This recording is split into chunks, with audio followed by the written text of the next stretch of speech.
اعوذ باللہ السمیع العلیم من الشیطان اللعین الرجیم بسم اللہ الرحمن الرحیم الحمد للہ رب العالمین وصلی اللہ علی محمد وآلہ الطاہرین اللہم صل علی محمد وآل محمد وعجل فرجہم ولا بد فی القسمة المنطقیة من فرد جہة واحدة جامعة فی المقسم تشترک فیہا الاقسام وبسببها يصح الحمل بين المقسم والأقسام كما لا بد من فرض جهة افتراق في الأقسام على وجه يكون لكل قسم جهة تباين جهة القسم الآخر إلى آخره. خوب، موضوع گفتگو جو ہے وہ قسمت ہے، تقسیم بندی ہے، اور عرض کیا گیا کہ قسمت منطقی جو ہے وہ ہی ہماری غرض ہے، کیونکہ اسی کے ذریعے سے ہم حدود و رسوم کو سمجھتے ہیں، ان کی معرفت حاصل کرتے ہیں، لہٰذا گفتگو اسی کے راؤنڈ اباؤٹ ہے. اب یہ یہاں پہ کہنا چاہ رہے ہیں کہ آغا یہ جو قسمت ہے منطقی، اس کے اندر ایک جہت مشترک یعنی جہت واحدہ مشترکہ، جیسے جامعہ کا نام دے رہے ہیں یہاں پر، مقسم کے اندر ایک جہت جامعہ ہونی چاہیے، اور اقسام کے مابین ایک جہت افتراق ہونی ضروری ہے. مقسم کے اندر جامع جہت ہونے کا فائدہ یہ ہوگا کہ یہ اقسام اس مقسم کے اندر شریک ہو پائیں گی. ٹھیک، کلمہ بھی، اسم بھی کلمہ ہے، صحیح ہے، اور فعل بھی کلمہ ہے، حرف بھی کلمہ ہے، یعنی اس مقسم کلمہ کے اندر ایسی جامعیت ہونی چاہیے کہ کلمہ بھی اس کے اندر شامل، اور اسم بھی اس کے اندر شامل، فعل بھی اس کے اندر شامل، حرف بھی اس کے اندر شامل. اسی طریقے سے اقسام کے اندر کوئی ایسی جہت افتراق ہونی چاہیے کہ جس جہت افتراق کی وجہ سے ہر قسم اپنے قسم کی مباین بن سکے، تباین کا رشتہ ہو سکے ان اقسام کے درمیان. تو ایک جہت جامعہ اور ایک جہت مفترقہ، ان دونوں کا ہونا ضروری ہے. پھر وہ جو جامعہ ہے اس کی دو قسمیں کریں گے، جامعہ کی دو قسمیں کریں گے. کہہ رہے ہیں بسا اوقات وہ جامعہ مقوم ہوتی ہے، یعنی داخل فی ذات ہوتی ہے، اور کبھی کبھار وہ خارج ہوتی ہے، یعنی مقوم نہیں ہوتی ہے.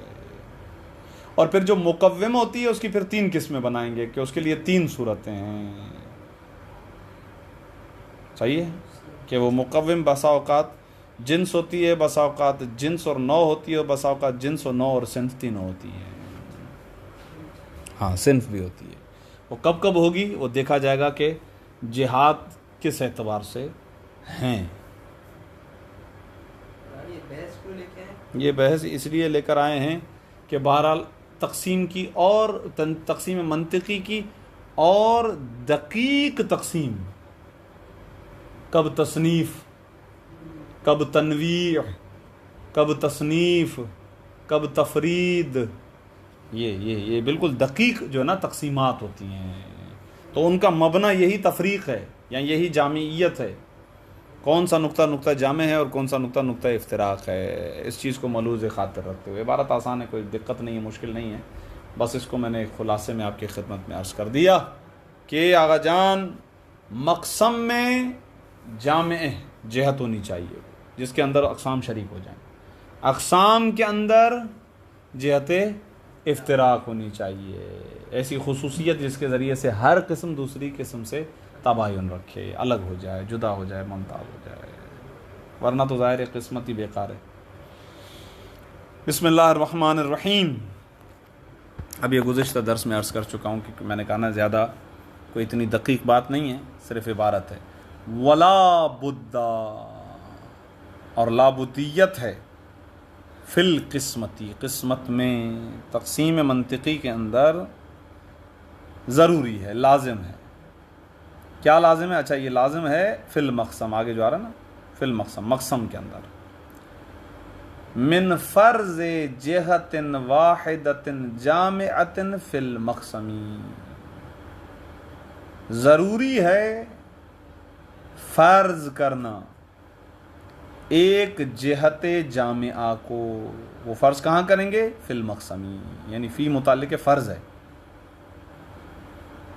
ٹھیک ہے، ایسی جہت واحدہ جامعہ کہ تشترک فیہا الاقسام، کہ جس جہت واحدہ جامعہ کے اندر اقسام مشترک ہوتی ہیں، جمع ہوتی ہیں.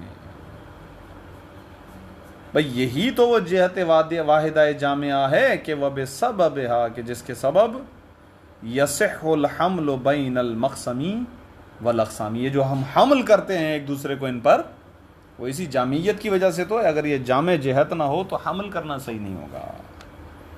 وبسببہا، اور اسی جہت کے سبب یصح الحمل، حمل صحیح ہوتا ہے بین المقسمی والاقسامی، اقسام اور مقسم کے مابین. کما، یہ اسی طرح سے، یعنی جس طریقے سے جہت واحدہ جامعہ کا ہونا ضروری ہے، اسی طریقے سے لابد، یہ بھی ضروری ہے من فرض جہت افتراق، جیسے کہ جہت افتراق کو فرض کرنا لازمی ہوتا ہے فی الاقسامی، اقسام کے اندر. چونکہ یہ نقطہ پہلے بیان ہو چکا ہے. یہ نقطہ جو اب یہ کہہ رہے ہیں نا، کما کو تشبیہ دے رہے ہیں، تو جامعیت کے ہونے کو افتراق سے تشبیہ دے رہے ہیں، کیونکہ افتراق پہلے بیان ہو چکا ہے. امور متباینۃ،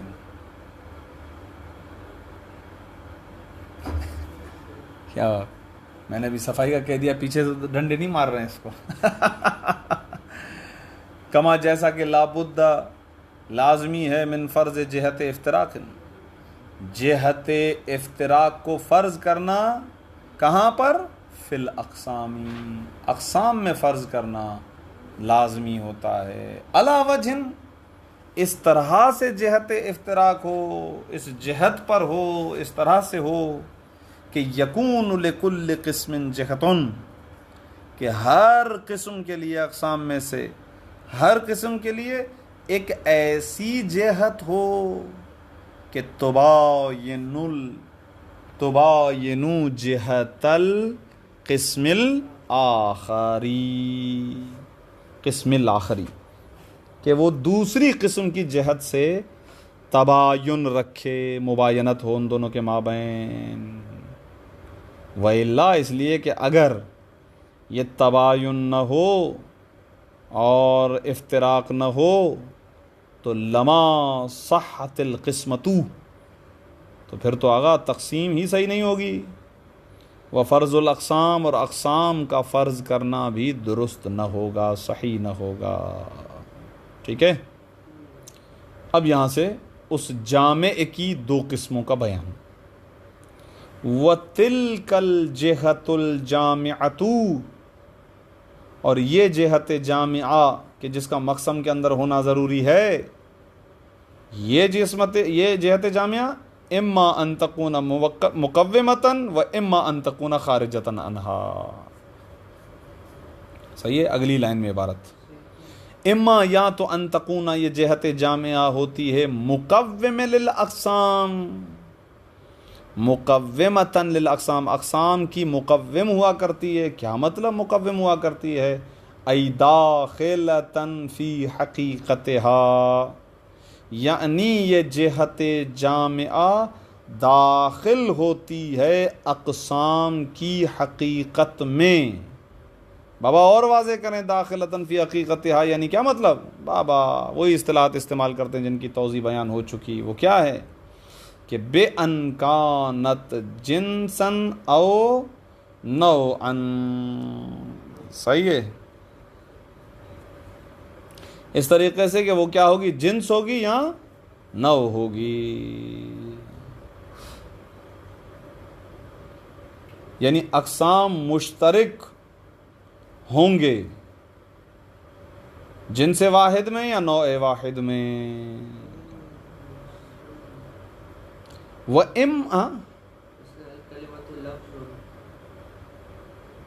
تو میں نے جو ابھی تھوڑی دیر پہلے کہا کہ اس کے کلمہ ہونے میں، یہ کلمہ خود جنس ہے نا، کلمہ خود جنس ہے تو نو اس کے اسم اس کے لیے نو بن گیا.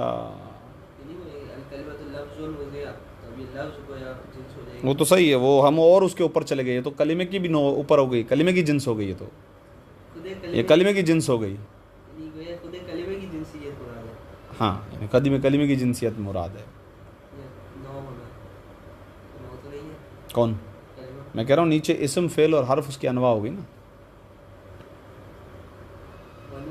انواع ہو گئی نا, صحیح ہے. وَإِمَّا أَن تَكُونَ خَارِجَةً عَنْهَا, یہ جہت جامعہ یا تو مقوم اقسام ہے یا خارج ہے انہا ان اقسام سے. خوب,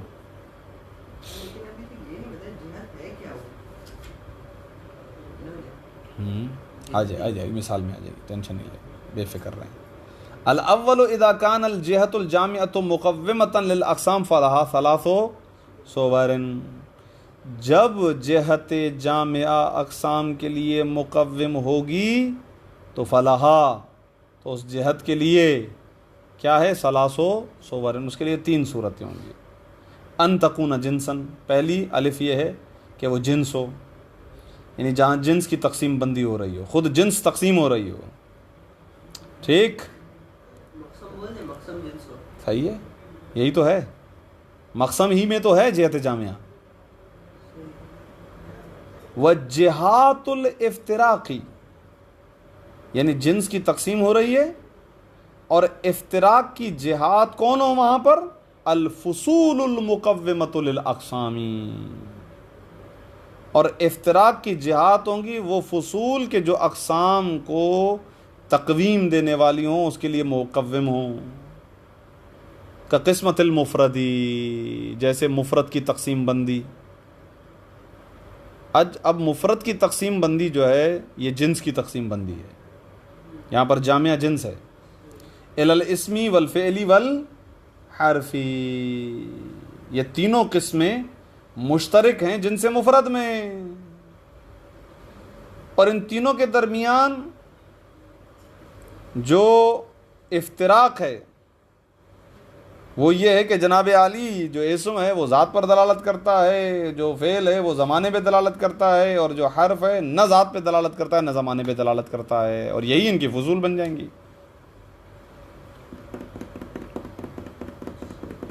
کا قسمت المفرد الی الاسم والفعل والحرفی, آپ یوں بھی کیا کہہ سکتے ہیں, وَقَا قسمت الانسان وَقَا قسمت الحیوانی الی الانسان والاسد والفرس ولا ولا ولا ولا ولا ولا ولا.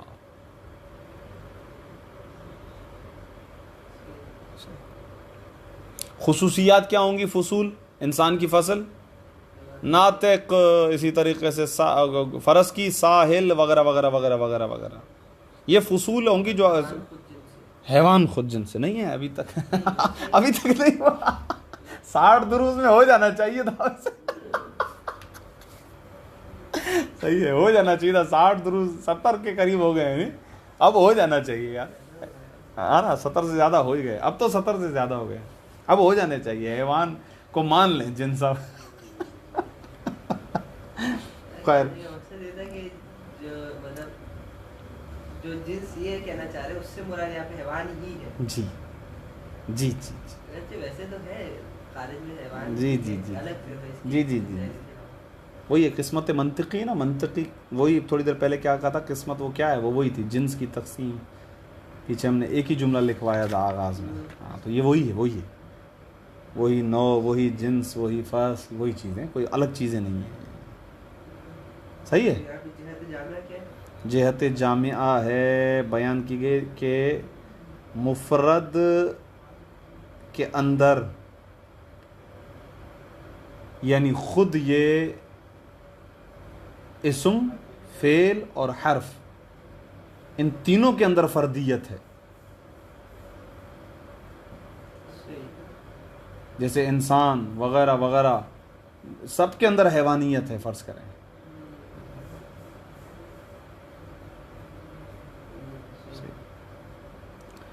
فَيُسَمَّ التَّقْسِيمُ تَنْوِيعًا, جہاں جنس کی تقسیم بندی ہو تو اس تقسیم کو کہتے ہیں تنویع. فَيُسَمَّ التَّقْسِيمُ تنویعاً، کیونکہ نوع بن رہی ہے نا، جنس کو الی انواعہ تقسیم کر رہے ہیں. نیچے جاتے جائیں گے جی تنویع پھر تصنیف. ماشاءاللہ ماشاءاللہ، صحیح. آگے والی عبارت حل ہو گئی. والاقسام انواعاً، اور اقسام کو انواع کہیں گے کہ بھائی سماعیہ کو 13 انواع میں تقسیم کیا گیا ہے.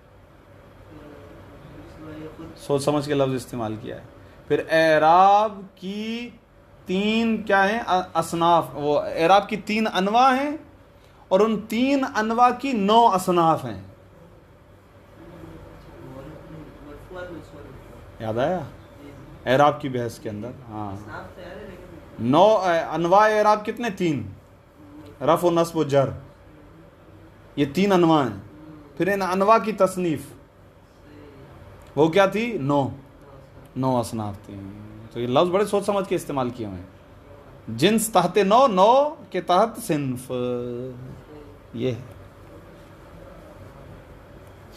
با دوسری صورت یہ بنے گی کہ ان تکون جنسا او نوعا، ٹھیک، کہ وہ کیا ہو، جامع کیا ہو، جہت جامعہ. ڈائریکٹ تقسیم کریں، مثلا 9 کو صنف کی طرف تو تصنیف کہیں گے، نہیں جنس کو تصنیف صنف کی طرف. 9 کو ڈائریکٹ،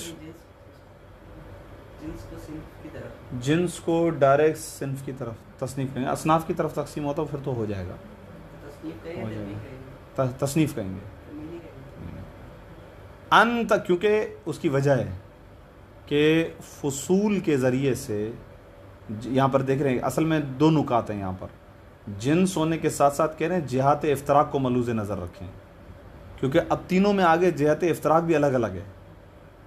ایک جگہ پر عوارض عامہ ہیں، ایک جگہ پر عوارض شخصیہ ہیں. یعنی آپ یہ بھی دیکھو گے کہ اس کی جہت کیا ہے، تو پھر نام الگ الگ بدلتے جائیں گے. ابھی دیکھیے گا. ان تکون جنسا او نوعا، کہ وہ جہت جامعہ جنس ہو یا نو ہو.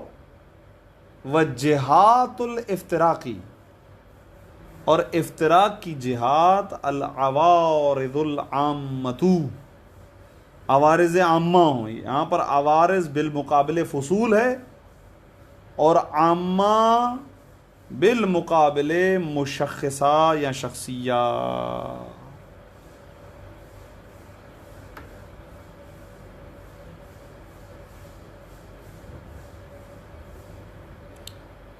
ٹھیک.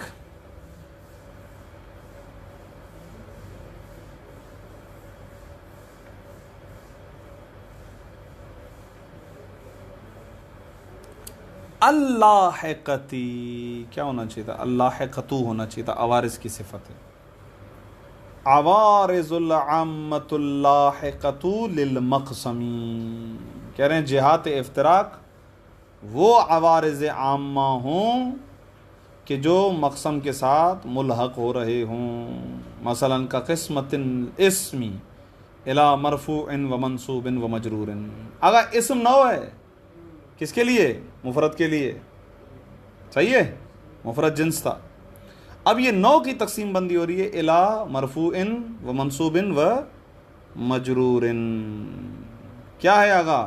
جہت مفارقہ کیا ہے؟ رفع و نصب و جر. ٹھیک، یہی ہے. فیسمى التقسیم تصنیفا. اگر یہاں پر یہ جو تقسیم بندی ہوئی ہے کہ جہاں پر 9 ہے مقسم اور عوارض عامہ لاحقہ جو ہیں وہ جہات افتراق قرار پائیں، تو یہ تقسیم کہلائے گی تصنیفاً والاقسام اصنافاً. اقسام کیا کہلائیں گی؟ اصناف کہلائیں گی. اب این آئی سی کی معلومات. جیم ان تکون جنسا او نوعا او صنفا. اس میں مجھے لگ رہا ہے آپ کے سوال کا جواب خود بخود آ جائے گا کہ اگر جنس مقسم ہو اور جہات افتراق عوارض عامہ لاحقہ ہوں تو یہ بھی تصنیف ہی کہلائے گی، جیسا کہ میں نے آپ کو جواب دیا. کیونکہ مثال فقط 9 کی آئی ہے نا، لیکن لکھا جنس بھی ہوا ہے، تو جنس کی بھی عوارض شخصیہ، عوارض عامہ لاحقہ کی طرف تقسیم بندی. صحیح ہے، یعنی قسموں کے مابین افتراق جو ہو وہ عوارض عامہ لاحقہ کا ہو تو یہ بھی تصنیف کہلائے گی. چلے، ان تکون جنسن او نوعا او صنفن، جہت جامعہ جنس و نوع اور کیا کہتے ہیں صنف ہو. وہ جہات الافتراقی، اور افتراق کی جہات العوارض الشخصیت، جہات عوارض شخصیہ ہوں. اللاحقۃ لمصادیق المقسمین، وہ عوارض شخصیہ کے جو مقسم کے مصادیق کے ساتھ ملحق ہونے والے ہوں، لاحق ہوں. تو فیسمى التقسیم تفریدا، اس تقسیم کو کہا جائے گا تفرید. والاقسام افرادا، اقسام کو کہا جائے گا افراد. مثال اب دے رہے ہیں، کقسمۃ الانسان الی زید و عمر و محمد و حسن. الانسان پاکستانی و ایرانی، یہ تصنیف ہوگی. صحیح ہے نا، یہ پیچھے گزرا. اور افراد صنف کی بیس میں. کا قسمت الانسان الی زید و عمر، بکر نکال کے محمد اور حسن لکھا. اچھا کیا ہے، بکر آتا نا زیادہ تر زید اور عمر کے ساتھ. الی زید و عمر و محمد و حسن الی آخر افراد الانسان بے اعتبار المشخصات. مشخصات صیغہ اس میں فاعل کے ساتھ مناسب ہے.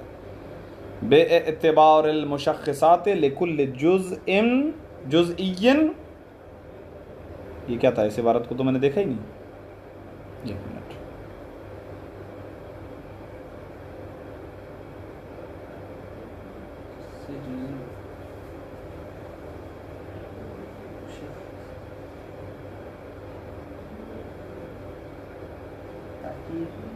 تاکید ہی لگ رہی ہے. الی آخرہم باعتبار المشخصات لکل جزئی جزئی منہ من الانسان. جزئی کہتے ہیں، ہاں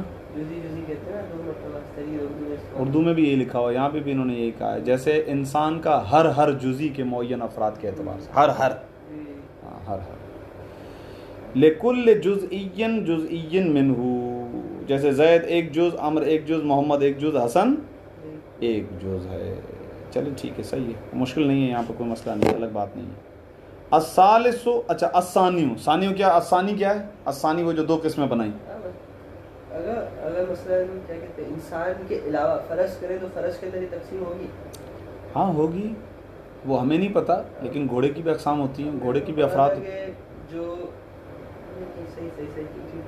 افراد اس کے بھی ہوں گے. خوب آگا، جہت جامعہ کو دو حصوں میں تقسیم کیا. مقوم اقسام ہے یا خارجن اقسام ہے. تو اس کی مثال آ رہی ہے، اذا کانت الجہت الجامعۃ خارجتاً عن الاقسام، جب جہت جامعہ اقسام سے خارج ہو. فہیا، تو یہ کا قسمت الابیضی الی الثلجی والقطنی وغیرہما. ابیض سفید چیز، جہت جامعہ کیا ہے؟ خود لون سفیدی، بیاضن سفید چیز تقسیم ہو رہی ہے. سلج ہے، سلج یعنی برف، قطن کپاس وغیرہ ما جو بھی سفید سفید چیزیں، کاغذ ہے وغیرہ وغیرہ وغیرہ. خوب، اس کے بعد یہ جو مثال دی نا آگا، یہ مثال بڑی عجیب ہے، بڑی سخت ہے، کافی دیر تک اس پہ جو ہے نا ٹائم لگا ہے.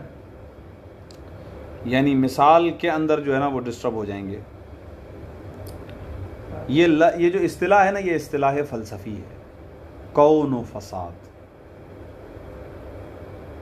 کائن تو اس شے کو کہتے ہیں، کون و فساد ایک نسبت ہے. سمجھاتے ہیں اس کی مثال کو ہم انسان کے ذریعے سے. انسان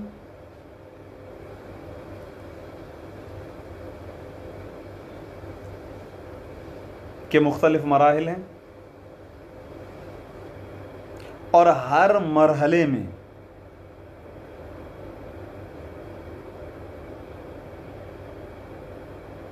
اس کا مادہ ایک خاص صورت میں ہوتا ہے،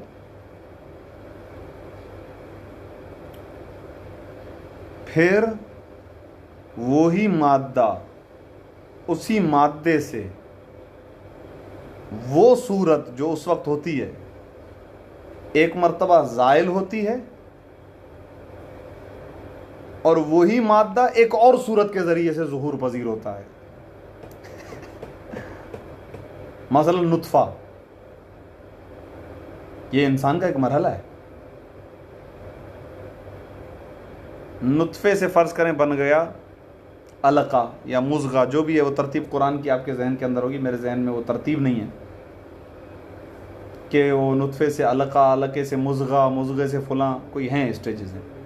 مادہ ایک ہے، صورت بدل رہی ہے، نام بدلتے جا رہے ہیں، ہے وہی انسان کے مراحل ہیں. پھر یہ مرحلہ ہے، پھر برزخی مرحلہ ہے، پھر آگے کا مرحلہ ہے. مراحل میں، مختلف مراحل میں جب وہ ہے تو وہ کائن ہے، ٹھیک، اور جیسے ہی وہ اگلی صورت کی طرف جا رہا ہے تو فاسد ہے.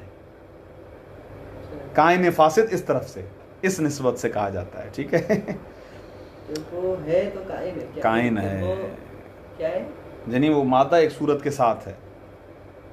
ایک موجود کا ایک صورت سے فاسد ہو کر دوسری صورت اختیار کرنا، اسے کہتے ہیں کون و فساد.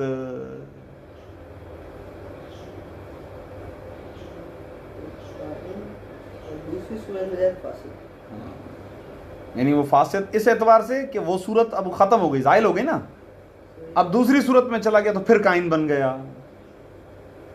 تو یہ کون و فساد چلتا رہتا ہے. صورت کے ساتھ ہونا ایک ہی وقت کے اندر کائن و فاسد صحیح ہے، کوئی مسئلہ نہیں ہے. آنے واحد میں تو نہیں ہوگا، جہت وہ کہہ رہا ہوں نا، جہت وہ زمانی تو جہت ہے، تو آنے واحد نہیں ہوگا نا.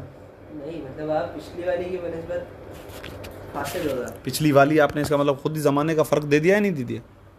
نسبت کا فرق ہے نا، ہمیں نسبت کا فرق ہے لیکن زمانے کا بھی تو فرق آئے گا نا. ایک ہی وقت میں ہوتا ہے، اس طرح ایک ہی وقت کے ہم باپ بھی ہے بیٹا بھی ہے، اس طرح کوئی شخص دو چیزیں ہیں یہاں پر، چیز ایک ہی ہے، مادہ ایک ہی ہے، ایک زمانے میں کائن ہے، اس کے بعد فاسد ہوتا نا جس وقت، تو فاسد بعد میں، جس وقت کائن ہے اس وقت فاسد نہیں. فاسد ہے تو خود وہ کائن بھی تو ہے نا اگلی والی کی بنسبت. تو اگلی والی تو بعد میں آئے گی نا. تو بہرحال پھر بھی ہے تو چلے خیر، پتہ نہیں کہاں جو ہے آپ ہیں اور کہاں ہوں میں، مجھے نہیں پتا. کائن کی دو قسمیں ہیں، ایک کائن فاسد، ایک کائن غیر فاسد. میں اسی لیے کہہ رہا ہوں کہ کائن ہی ایک وقت میں فاسد ہو، یہ صحیح نہیں ہے، کیونکہ کائن غیر فاسد بھی ہوتا ہے. اب میں اس چکر میں اسی لیے نہیں پڑھ رہا ہوں کیونکہ کوئی وضاحت نہیں ہے. آغا رائد حیدری نے اپنے حاشیے کے اندر صرف تعریفیں کی ہیں، تو اگر آپ کہیں گے تو آپ کو تعریفیں یہ بعد میں ہدیہ کر دوں گا. متن میں آغا نے صرف مثال دے دی ہے، اور اس مثال کی وجہ سے اصل موضوع سے بالکل باہر چلا جائے گا استاد بھی، طالب علم بھی. خوب یہ ساری چیزیں جو آ رہے ہیں، کائن فاسد کی تقسیم بندی معدن و نباتات و حیوان کی طرف، وہی موالید ثلاثہ آ گئے. معدن میں وہ بھی چیزیں بدلتی رہتی ہیں، شکلیں بدلتی رہتی ہیں، پھر نئی شکل میں چلا گیا، پھر نئی شکل میں چلا گیا، پھر نئی شکل میں چلا گیا. نباتات بھی اسی طریقے سے. ایک ہے بیج، اس وقت وہ درخت نہیں ہے، بیج ہے. بیج جب اپنے اس بیج والی حیثیت سے فاسد ہوگا تو درخت کی صورت اختیار کرے گا، یہ صورت جائے گی نا اس کی. ہاں، اس کو کون و فساد کہتے ہیں کہ کبھی ایک صورت پہ رہنا پھر دوسری صورت میں آنا.